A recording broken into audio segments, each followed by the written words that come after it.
Il était une fois, dans un pays lointain, une jeune fille nommée Élodie. Elle était douce et gentille, mais vivait avec sa méchante belle-mère, Geneviève, et ses deux demi-sœurs, Colette et Monique. Élodie passait ses journées à nettoyer la maison, ses vêtements toujours couverts de cendres, ce qui lui valut le surnom de « Cendrillon ».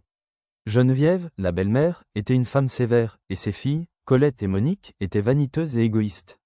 Elles passaient leur temps à se pavaner et à donner des ordres à Élodie, qui travaillait sans relâche du matin au soir. Malgré la difficulté de sa vie, Élodie trouvait du réconfort dans les petits moments. Elle rêvait souvent d'une vie meilleure, d'aventure et de joie, en regardant par la fenêtre les oiseaux chanter. Un jour, une nouvelle excitante arriva au village. Un messager royal, à cheval, annonça à grand bruit que le prince Antoine organisait un grand bal au château. Toutes les jeunes filles du royaume étaient invitées. Colette et Monique étaient folles de joie à l'idée de rencontrer le prince.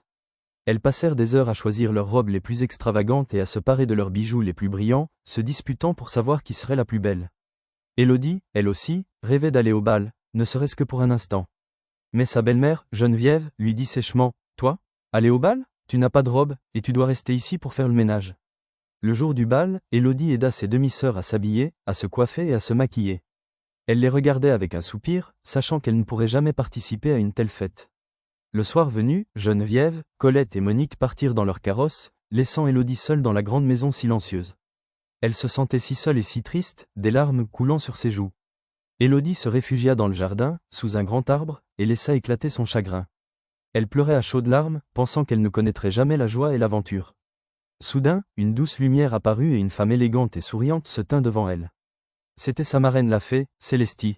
Élodie, surprise, essuya ses larmes. « Ne pleure pas, ma chère Élodie, dit Célestie d'une voix douce et réconfortante.